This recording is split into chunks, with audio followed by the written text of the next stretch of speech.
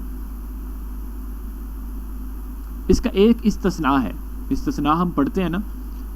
اس قاعدے کا جو استثناء ہے وہ یہ ہے کہ اس قاعدے کا ایک استثناء یہ ہے کہ موصوف اگر غیر عاقل کی جمع مکسر ہو تو اس کی صفت واحد مؤنث آتی ہے. اب دیکھیں اوپر جو ہم نے رول پڑھا کہ صفت جو ہے وہ موصوف کے چاروں پہلوؤں کے اعتبار سے تابع ہوتی ہے، وہ رول یہاں پہ بریک کر گیا. وہ کیا بریک ہوا ہے کہ اگر موصوف غیر عاقل کی جمع مکسر ہو، یعنی وہ اوپر ہم نے وہ اسم کی مختلف شکلیں پڑھی تھی نا، تو اس میں ہم نے عاقل اور غیر عاقل کی بھی مختلف شکلیں پڑھی تھی، پھر اس کی جمع سالم اور جمع مکسر بھی ہم نے پڑھی تھی. تو یہ استثناء کہاں پہ اپلائی ہوگا؟ اگر اسم غیر عاقل ہو اور ساتھ جمع مکسر ہو، جمع سالم نہیں ہو، تو اس کی صفت واحد مؤنث آتی ہے.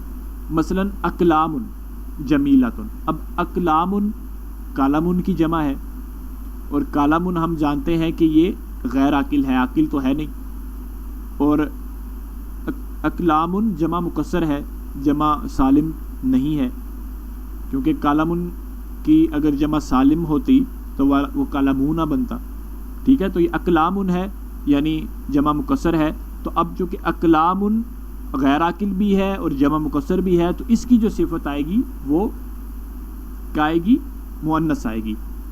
تو اس لیے ہم نے اقلام جمیل نہیں لکھا بلکہ جمیلۃ لکھا ہے. دیکھیں تا جو آخر ہے علامت تانیث یا تائے تانیث وہ لگی ہوئی ہے جمیلۃ کے آخر میں، جو اسے مؤنث بنا رہی ہے. لیکن اگر صفت جمع مذکر لائی جائے تب بھی جملہ ٹھیک ہوگا. ٹھیک ہے، یعنی وہ بتا رہے، یعنی یہ قاعدے کا استثناء تو ہے، لیکن اگر صفت جمع مذکر بھی لے آئی جائے نا، ٹھیک ہے، تو تب بھی جملہ ٹھیک ہوگا. جیسے قلم جمیلون، ٹھیک ہے، تو اس طرح اگر لکھیں تب بھی جملہ ٹھیک ہوگا. اسی طرح عاقل کی جمع مکسر کی صفت بھی واحد مؤنث آ سکتی ہے. یعنی جس طرح غیر عاقل کی ہم نے صفت جو ہے وہ جمع غیر عاقل کی جو صفت ہے وہ ہم نے واحد مؤنث لائی ہے، اسی طرح عاقل کی صفت بھی واحد مؤنث آ سکتی ہے. جیسے رجال، اب رجال تو عاقل ہے، ٹھیک ہے، اب عاقل کی ہم نے صفت بھی جمیلۃ ذکر کی ہے. تو یعنی یہ تینوں میں سے آپ کوئی بھی چیز یوز کر سکتے ہیں. لیکن بہرحال یہ عمومی قاعدے کا استثناء ضرور ہے.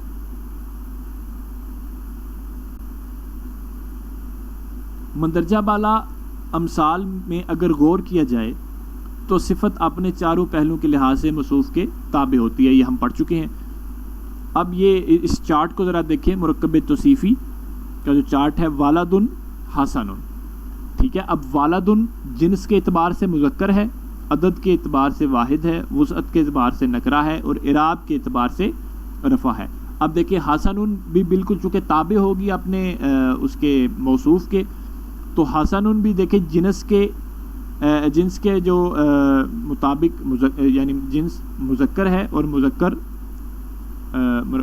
موصوف بھی مذکر ہے، عدد کے لحاظ سے واحد ہے، وسعت کے لحاظ سے نکرہ ہے، اور اعراب کے لحاظ سے رفع ہے. اب دیکھیں دونوں جو ہیں موصوف اور صفت وہ اپنے چاروں پہلوؤں کے اعتبار سے ایک دوسرے کے مطابق ہے.